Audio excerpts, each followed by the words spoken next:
Hello YouTube, how's it going? Just got out of the gym. I just want to give you guys a small update on the post 500 mile oil change that I had done recently to my street bob. So after I filled it up, you have the empty containers. You have a 2.5 to fill it back up. That's per the manual. That's the capacity.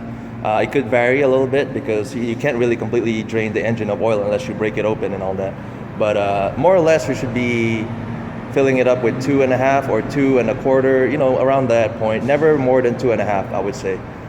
So I did that. I did 2.25, not even a half. So I clearly looked at the third bottle and make sure not to go past the half point mark.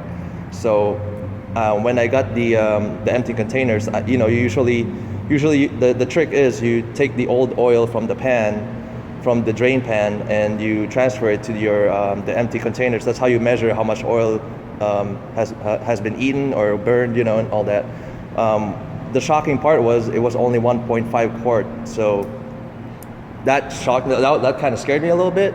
So after the first oil change, I rode it a lot, like 100 miles actually, because I took a trip right after that oil change. So I kept an eye on my the dipstick. So it hasn't changed since.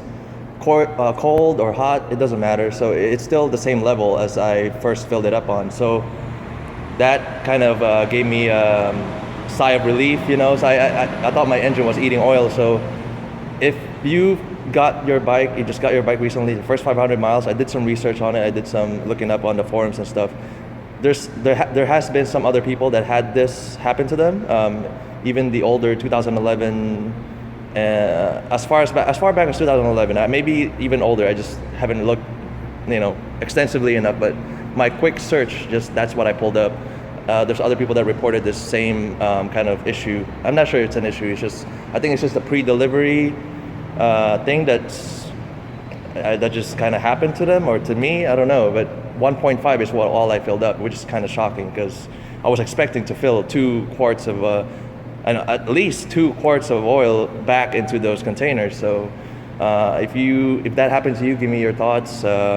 See what if something was wrong with your bike. I don't think there is something wrong because right now I did check the oil and it's still the same level, and there's no leaks. There's no leaks on the under the bike or anything like that. Everything is clean. I made sure to check all the surfaces. There's no misting or anything about oil.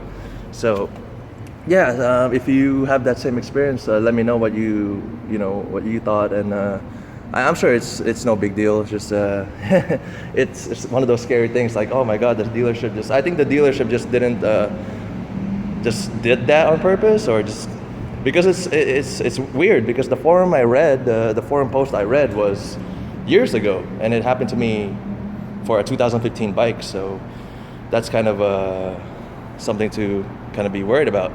So it's actually a good thing that I did the first 500 mile oil change. I mean, you just never know. Sometimes people do it at 200. I think that's that kind of serves that kind of purpose. If you do it at the 200 mile mark, and then that kind of saves you, in case you are really running down on oil and you're running the bike.